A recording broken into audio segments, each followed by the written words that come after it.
Hi everyone, it's mid-May already. Boy, this year seems to just be flying by. The lilacs are in bloom and so is the housing market. The number of new home listings jumped up in April, home sales grew too, and prices continue to rise. I'm going to get into all the details in just a minute. Before I do though, I just want to make a quick reminder. I pull my data from the Northstar Multiple Listing Service database. I'm looking at trends in the 7-county Twin Cities metro for April 2024. If you have specific questions about buying or selling a home in a particular community or neighborhood, feel free to reach out to me. I'd be happy to do a customized market analysis of your market. And if you like what you see here, go ahead and hit that subscribe button. All right, let's get started. New listings. The number of new homes listed for sale in the 7-county Twin Cities metro jumped up by 19% from April to May. We saw about 9,000 new homes come on the market last month. That number of new homes listed for sale was up 22% over the previous April. So the spring market is definitely opening up. That increase showed up in varying degrees in all home types: single-family homes, townhomes, and condos. It also showed up to varying degrees in all price points.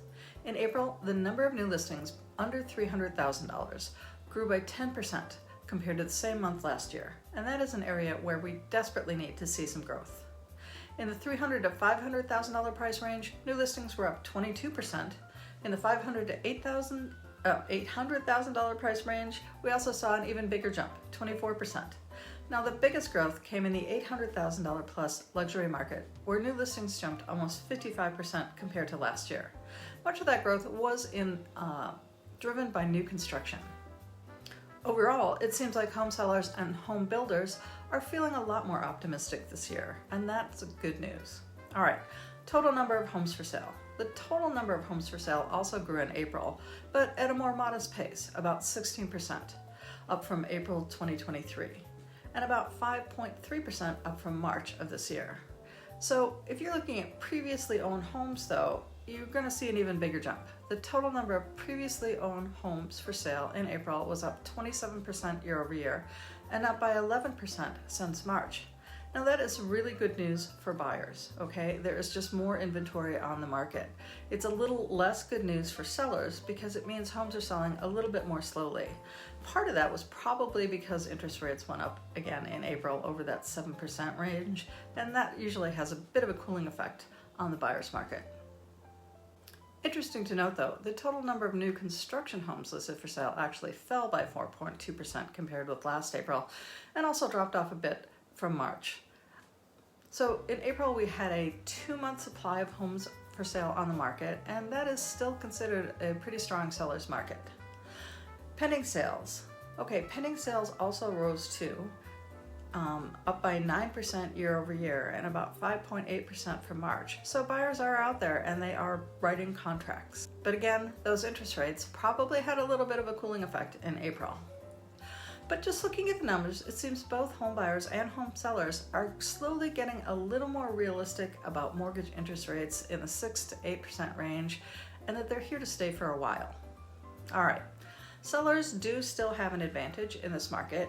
Even with the increase in the number of new listings and growth in the total number of homes for sale, this is still a pretty strong seller's market. Home sellers across the metro were getting 100% of their asking price on average, and homes were selling pretty quickly. The median number of days to sale dropped to 17 in April. That's a pretty typical number for this time of year. Single-family homes, however, were selling a little more quickly. The condo market, on the other hand, is moving a little more slowly. The median number of days for sale for condos was around 36. So just a reminder, the median number means half of those sales took longer than that and half of those sales happened more quickly. Now let's talk about home prices. Home prices have continued to rise slowly since the beginning of the year. The median sale price in the Twin Cities in April was $375,000, up about 2.2% from a year ago. So actually, for a year's growth, it was a little below average. However, most of that growth has happened since January, so in the first 4 months of this year. The average sale price also rose by about the same amount, from $346,000 to $447,000, an increase of about 2.6%. Interest rates. Yep. Interest rates on a 30-year fixed mortgage had actually dropped a bit earlier this year, but they crept up again in April and stayed above 7% throughout the month. After saying last year that they might cut interest rates several times this year, the Federal Reserve has since backed away from that idea, and instead they're saying they may not lower the benchmark interest rate at all this year if they don't see the improvement they're looking for in terms of curbing inflation. I guess it makes sense, but it's not great for home buyers. So if you're still thinking about buying or selling a home and you're waiting for mortgage interest rates to drop, you may be waiting until well into next year. In the meantime, home prices are creeping up, so food for thought.